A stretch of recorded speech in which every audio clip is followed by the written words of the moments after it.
खबर है देहरादून से, जहां पर एक बच्चे की मां अपने आशिक के साथ हो गई फरार। जी हां, अंजलि नाम की लड़की जो शादी के 6 साल बाद रविंदर को छोड़कर अपने आशिक के साथ फरार हो गई। ये खबर देहरादून के सेलाकुई के रामपुर एरिया घटना है, थाना सहसपुर आता है। आइए पूरी घटना को जानने के लिए देखते हैं रिपोर्ट। देहरादून के सेलाकुई में एक महिला अपने पति और बच्ची को छोड़कर प्रेमी के साथ फरार हो गई। पीड़ित पति ने थाने में पत्नी के भागने के जाने की शिकायत दर्ज कराई है। महिला जाति को कलंकित करने वाली एक बच्ची की मां ने अपने पति रविंदर को छोड़कर आशिक के साथ फरार हो गई। ऐसी जालिम महिला की उसे अपने 3 साल की बेटी पर भी तरस नहीं आया। एक लौती बेटी को भी छोड़कर वह आशिक के संग फरार हो गई। फरार होते हुए उसका तनिक भी ख्याल नहीं आया। फरार पत्नी को पता लगाने के लिए पति अपनी छोटी बेटी को लेकर पुलिस अधिकारियों के दफ्तर का चक्कर लगा रहा है, लेकिन अभी तक पुलिस भी इस बच्चे की मां का कोई सुराग नहीं लगा पाई है। आपको बता दें कि उत्तर प्रदेश के जिला हरदोई गांव बिरनी विकासखंड बिलग्राम के रहने वाले रविंदर की शादी 3 जुलाई 2017 को गांव में दुर्जनपुर गांव बबरहना खेरी जिला हरदोई की रहने वाली अंजलि के साथ पूरी हिंदू रीति रिवाज के साथ संपन्न हुआ था। शादी के कुछ ही दिनों के बाद 6 महीने के लगभग बाद एक लड़के के साथ अंजलि पहले ही फरार हो चुकी है। कुछ दिनों के बाद आशिकी का जब भूत उतरा तो अंजलि वापस अपने पति के साथ उसके घर लौट आई।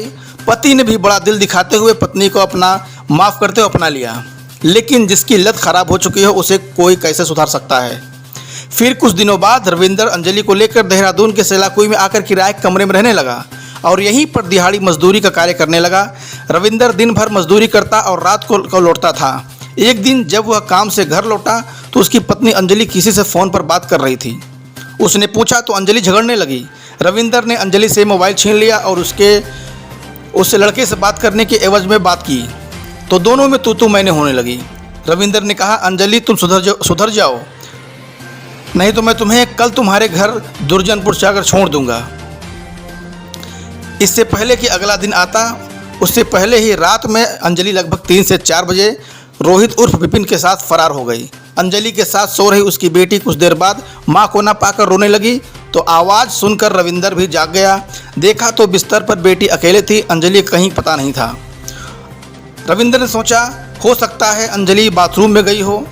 कुछ देर बीत जाने के बाद अंजलि नहीं लौटी तो रविंदर भी चिंतित हुआ। इधर उधर ढूंढने लगा, लेकिन अंजलि कहीं भी नहीं मिली। घर से बच्चे और पति को छोड़कर आशिक के साथ फरार होते हुए अंजलि को गहने और पैसा ले जाना याद रहा, लेकिन वही अपनी 3 साल के दूध पीती हुई बच्ची को ले जाना वह कैसे भूल गई। रिश्तेदार, नातेदार, ससुराल हर जगह पता लगाने के बाद थक हार कर वह अपनी पत्नी को ढूंढने के लिए संबंधित थाना सहसपुर में 10 जुलाई 2023 को लिखित शिकायत दर्ज कराई, लेकिन थाना की पुलिस भी उसे ढूंढने में नाकाम रही। तो रविंदर ने 17 जुलाई 2023 को वरिष्ठ पुलिस अधीक्षक देहरादून को भी एक लिखित प्रार्थना पत्र देकर उसे पत्नी ढूंढने के लिए गुहार लगाई है, जिसमें उसने मांग की है कि उसकी पत्नी को ढूंढा जाए। अब देखना यह होगा कि पुलिस अंजलि का पता कब तक लगा पाती है। अब ऐसी घटनाएं इस सभ्य समाज में लगातार घटित हो रही हैं, जिसे देखकर और सुनकर हर व्यक्ति आशंकित हो गया है। सवाल यह है कि इंसान भरोसा किस पर करे। एक बच्चे की माँ जब अपने आशिक के साथ घर से फरार हो रही थी तो उसे अपने 3 साल की बेटी का भी ख्याल नहीं आया। ये कैसी माँ है? क्या ऐसी महिलाएं समाज में रहने के काबिल हैं? ऐसी पत्नी जो अपने पति की नहीं हुई, अपने बच्चों की नहीं हुई, वह क्या किसी आशिक की हो सकती है? सवाल है मेरा आपसे और इस समाज से।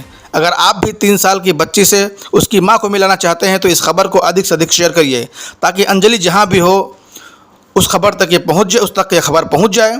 उसकी ममता हो सकता है जाग जाए, वो अपनी पति के लिए ना सही लेकिन अपनी बच्ची के लिए शायद वापस आ जाए। खबरों में रहने के लिए हमारे चैनल को सब्सक्राइब ज़रूर करें।